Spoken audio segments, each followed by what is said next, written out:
The great flood, directed by Kim Ying Wu. ഇതൊരു Korean sci fi survival thriller സിനിമയാണ്.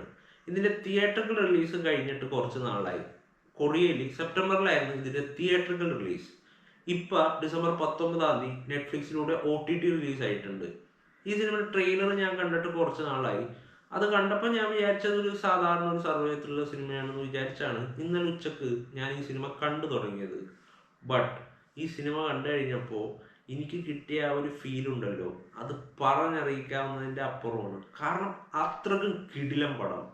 ഞാൻ ഒട്ടും എക്സ്പെക്ടേഷൻസ് ഇല്ലാണ്ട് കണ്ടു തുടങ്ങിയ സിനിമയാണ്. ബട്ട് കണ്ടു കഴിഞ്ഞപ്പോൾ വല്ലാത്തൊരു എക്സ്പീരിയൻസ് ആണ് ഈ സിനിമ എനിക്ക് തന്നത്. ഇതിൻ്റെ ഒരു ബേസിക് സ്റ്റോറി ലൈൻ എന്ന് വെച്ചാൽ, ഒരു അമ്മയും മോനും ഇവരൊരു ദിവസം രാവിലെ എഴുന്നേറ്റപ്പോൾ ചുറ്റും നിറച്ച് വെള്ളം. അതായത് വളരെ ഭയാനകമായ ഒരു ഫ്ലഡ് കൊണ്ട് ഇവരുടെ ഫ്ലാറ്റിന്റെ 3ാമത്തെ നില വരെ വെള്ളം കയറിയിരിക്കുകയാണ്. സോ അവിടെ നിന്ന് ഇവർ രക്ഷപ്പെടാനായിട്ട് ചെയ്യുന്ന ശ്രമങ്ങൾ, അതാണ് ബേസിക് സ്റ്റോറി ലൈൻ ഈ സിനിമയുടെ.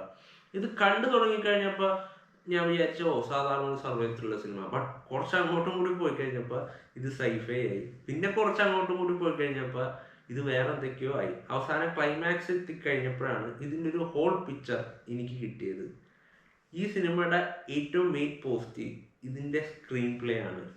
ഇതിൻ്റെ കോൺസെപ്റ്റ് ഇതിനു മുമ്പ് പല ഹോളിവുഡ് സിനിമകളിലൊക്കെ വന്നിട്ടുള്ള ആ ഒരു സെയിം കോൺസെപ്റ്റാണ്. ബട്ട് അവനത് എക്സിക്യൂട്ട് ചെയ്ത രീതി, പ്രത്യേകിച്ച് ഇതിൻ്റെ സ്ക്രീൻ പ്ലേ, അതായത് ഓരോ പോയിന്റ് എത്തുമ്പോഴും ഓരോ കാര്യങ്ങൾ ഇങ്ങനെ റിവീൽ ചെയ്തുകൊണ്ട് വരും. സോ ഇതിന്റെ മേക്കേഴ്സ് നടത്തിയ ഒരു ബ്രില്യന്റ് മൂവ് തന്നെയാണ് അത്. കാരണം എല്ലാ ഇൻഫോർമേഷൻ ഇങ്ങനെ ഒരുമിച്ച് ഇങ്ങനെ ഓഡിയൻസിനോട് പാസ് ചെയ്യാതെ ഇങ്ങനെ സിനിമ പ്രോഗ്രസ് ചെയ്യുന്നതിന് അനുസരിച്ച് സിനിമയുടെ ഓരോ പോയിന്റ് എത്തുമ്പോഴും ഓരോ ഇൻഫോർമേഷൻ ഓഡിയൻസിലോട്ട് ഇങ്ങനെ പാസ് ചെയ്യുകയാണ്.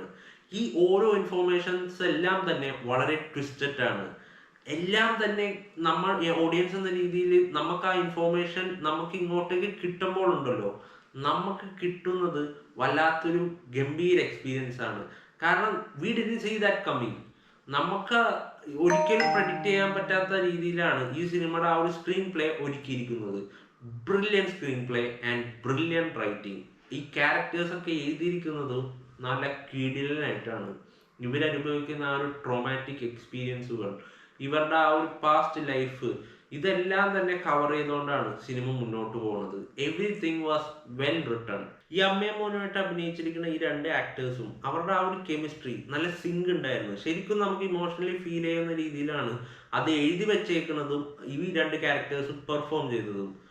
പിന്നെ ഇതിന്റെ VFXും CGI വർക്കും അടിപൊളി, ഒരു രക്ഷയില്ല. ശരിക്കും നമുക്ക് ആ ഫ്ലഡ് ഇല്ലേ വളരെ നാച്ചുറൽ ആയിട്ട് ഫീൽ ചെയ്യും. യാതൊരു വിധത്തിലുള്ള ആർട്ടിഫിഷ്യാലിറ്റിയും ഈ സീൻസിലൊന്നും നമുക്ക് ഫീൽ ചെയ്യില്ല. നല്ല നാച്ചുറൽ ആയിട്ട് തന്നെ എങ്ങനെ ഒരു ഫ്ലഡ് ഉണ്ടായാൽ വെള്ളത്തിന്റെ ആ ഒരു ടെക്സ്ചറും ആ ഒരു ഭയാനകമായിട്ടുള്ള ആ ഒരു പ്രഷറും ശരിക്കും അവന് കറക്റ്റായിട്ട് സ്ക്രീനിലോട്ട് എത്തിക്കാൻ സാധിച്ചിട്ടുണ്ട്. കൊറിയൻ ഫിലിം ഇൻഡസ്ട്രി ഓരോ സിനിമകൾ കഴിയുന്തോറും അവരുടെ ക്വാളിറ്റി ഇങ്ങനെ ഇൻക്രീസ് ചെയ്തുകൊണ്ടിരിക്കുക. സത്യം പറഞ്ഞാൽ ഹോളിവുഡൊക്കെ ഇപ്പൊ സാച്ചുറേറ്റഡ് ആയെന്ന് തന്നെ പറയാം. കാരണം ഇപ്പോഴും ഒരു പഴയ സിനിമകൾ അതേ സെയിം സ്റ്റോറി ലൈൻ, അതേ സെയിം മേക്കിംഗ്, അത് വീണ്ടും ഇങ്ങനെ പേര് മാറ്റി ഇറക്കണമെന്നല്ലാണ്ട് ഹോളിവുഡിൽ നിന്ന് ഇപ്പോൾ ഒരു ക്വാളിറ്റി ഐറ്റം കണ്ടിട്ട് സത്യം പറഞ്ഞാൽ നാളുകളായി. അവിടെയാണ് ഈ കൊറിയൻ ഫിലിം ഇൻഡസ്ട്രി എന്ന് പറയുന്ന ഈ ഒരു ഇൻഡസ്ട്രി ഓരോ സിനിമകളും കഴിയുന്തോറും അവരുടെ ക്വാളിറ്റി ഇൻക്രീസ് ചെയ്തുകൊണ്ടിരിക്കുക, ശരിക്കും ഞെട്ടിച്ചുകൊണ്ടിരിക്കുക. സോ ഇതാണ് ദ ഗ്രേറ്റ് ഫ്ലഡിനെ കുറിച്ചുള്ള എൻ്റെ റിവ്യൂ. നിങ്ങൾ ആരെങ്കിലും ഈ സിനിമ കണ്ടിട്ടുണ്ടെങ്കിൽ എന്താണ് നിങ്ങളുടെ അഭിപ്രായം എന്നുള്ളത് കമന്റ് ബോക്സിൽ രേഖപ്പെടുത്തുക. അതുകൂടാതെ എൻ്റെ ഈ റിവ്യൂ നിങ്ങൾക്ക് ഇഷ്ടപ്പെട്ടെങ്കിൽ ലൈക്ക് ചെയ്യാനും ഒപ്പം സബ്സ്ക്രൈബ് ചെയ്യാനും അതോടൊപ്പം ബെൽ ബട്ടൺ ഐക്കൺ അമർത്തുവാനും മറക്കണ്ട. സോ അടുത്ത വീഡിയോ ആയിട്ട് ഞാൻ വരുന്നത് വരെ എല്ലാവർക്കും ഗുഡ് ബൈ.